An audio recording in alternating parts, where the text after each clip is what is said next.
শুনলাম মাঝে মধ্যে নাকি নেশা করো, লাভ কি? তোর নেশার কাছে সব নেশাকেই হার মানতে দেখেছি আমি। আর নাকি খুব সিগারেট খাও। বেঁচে থাকার জন্য প্রত্যেকটা ড্রাইভারের এই সিগারেটটা খুব প্রয়োজন। কেন করো এসব? নেশাটা তোকে ভুলে থাকতে, আর সিগারেটটা নিজেকে শান্ত রাখতে।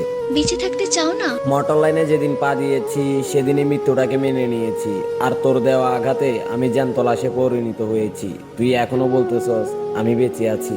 আজ থেকে তুমি এসব খাবে না। এগুলো না খেলে তো পায়ের ব্রেকটা ইচ্ছে করেই মিস করে ওপারে চলে যেতে হবে। আর আমি জানি তুমি আমার কথা শুনবে। নিজেকে জ্যান্ত লাশে পরিণত করে ফেলেছি, আর লাশ কখনো কারো কথাই সাড়া দেয় না। এ কথা বলতে পারলে? যা সত্যি তাই বলেছি।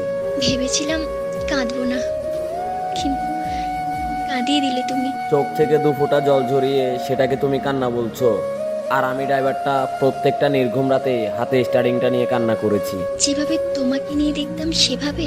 আমাদেরকে নিয়ে কেউ স্বপ্ন দেখে না ম্যাডাম। আমরা ড্রাইভাররা আমাদের ফ্যামিলি আর প্রিয় মানুষটার স্বপ্ন পূরণ করতেই ব্যস্ত থাকি।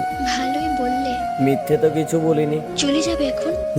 পেশায় ড্রাইভার তো আমাদের সময় একটু শর্ট।